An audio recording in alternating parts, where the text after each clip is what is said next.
dengan NIM 3042404 dari Program Studi Komunikasi dan Penyiaran Islam. Pada kesempatan kali ini saya akan memaparkan tentang filsafat abad modern dengan dua subtema, yakni fenomenologi dan eksistensialisme.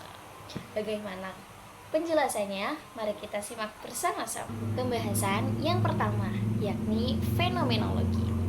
Fenomenologi merupakan suatu aliran filsafat yang lebih mengedepankan metode.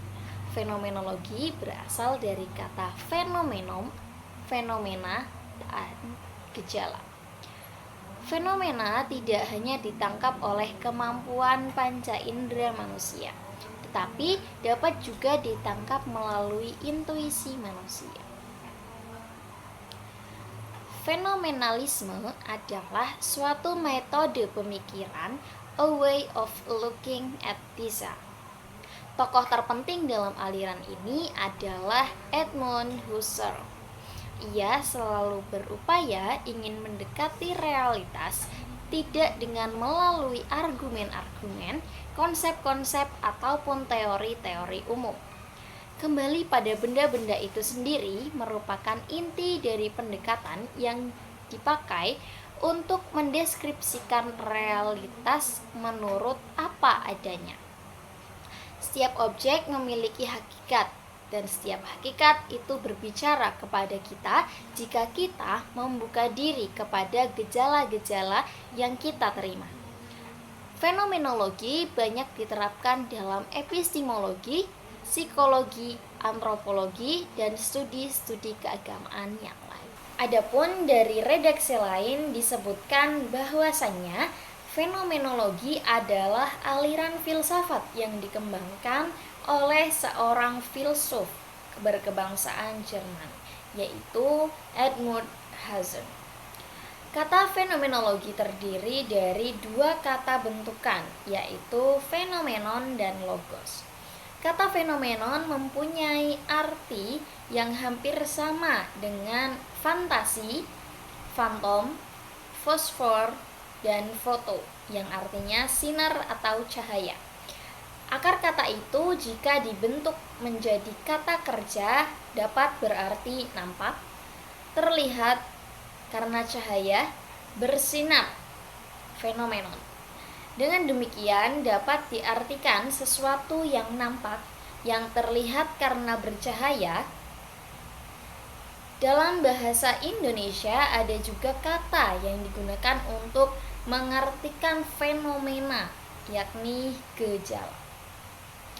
Fenomenologi sendiri itu berarti uraian atau pembahasan tentang fenomena atau sesuatu yang sedang menampakkan diri atau sesuatu yang sedang menggejala. Fenomenologi hakikatnya ingin mencapai pengertian yang benar, yaitu pengertian yang menangkap realitas seperti dikehendaki oleh realitas itu sendiri. Selain yang tersebut di atas tadi, fenomena biasanya selalu menunjuk barang di luar kesadaran kita. Kita biasanya tertarik begitu saja kepada realitas, dan karena hanyut, maka kita begitu saja mengakui ini dan itu. Dalam kondisi demikian, sebelumnya pengertian kita itu tidak murni.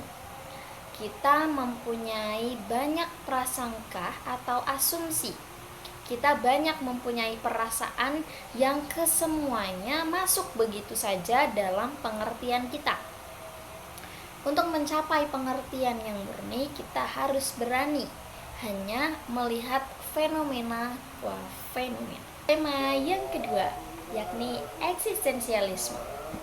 Eksistensialisme yang berkembang pada abad ke-20 di Prancis dan Jerman bukan sebagai akibat langsung dari suatu keadaan tertentu, tetapi lebih disebabkan oleh respon yang dialami secara mendalam atas runtuhnya berbagai tatanan di dunia barat yang sebelumnya dianggap stabil.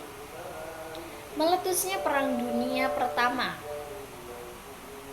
telah menghancurkan keyakinan atas keberlanjutan kemajuan peradaban menuju kebenaran dan kebebasan. Kemudian, dengan melemahnya banyak struktur eksternal kekuasaan seperti struktur ekonomi, politik, serta kekuasaan pada saat itu yang sudah kehilangan legitimasinya dan kuasa atas individu. Jadi, terasa sudah tidak lagi ditolerir karena ditentang dan dianggap tidak memiliki peran yang berarti. Dan pada saat itu juga manusia perorangan hanya bisa tunduk kepada kekuasaan internal atas dirinya sendiri. Kondisi seperti itu telah mengantarkan para eksistensialis kembali kepada diri manusia sebagai pusat filsafat yang sejati dan sebagai satu-satunya kekuasaan yang berlegitimasi. Eksistensialisme tidaklah sekedar menunjukkan suatu sistem filsafat secara khusus, karena setelah melalui berbagai perkembangan, istilah telah meresapi banyak bidang di luar filsafat, seperti psikologi, seni, sastra, drama, dan sebagainya. Terdapat perbedaan-perbedaan yang besar antara bermacam-macam filsafat yang biasa diklasifikasikan sebagai filsafat eksistensialis. Tetapi, meskipun demikian, terdapat tema-tema yang sama yang memberi ciri kepada gerakan-gerakan eksistensialis.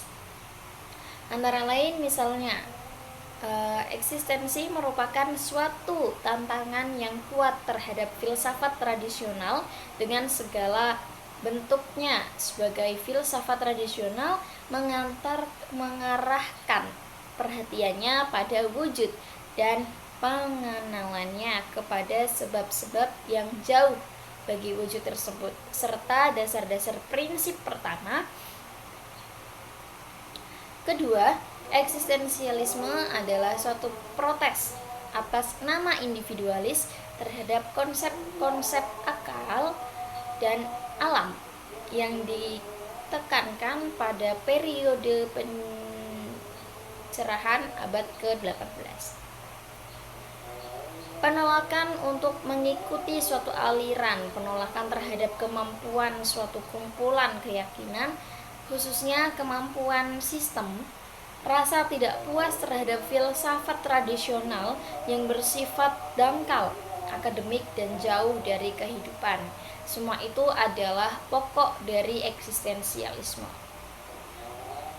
Yang ketiga, eksistensialisme juga merupakan pemberontakan terhadap alam yang impersonal atau tanpa kepribadian.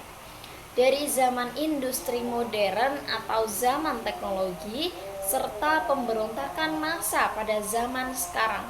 Dan yang terakhir adalah eksistensialisme juga merupakan suatu protes terhadap gerakan-gerakan totaliter, baik gerakan fasis, komunis, dan lain-lain yang cenderung menenggelamkan perorangan di dalam kolektif atau massa. Itu tadi pemaparan tentang filsafat abad modern yang membahas tentang dua subtema. Yang pertama ada fenomenologi dan yang kedua ada eksistensialisme. Semoga bermanfaat. See you next video.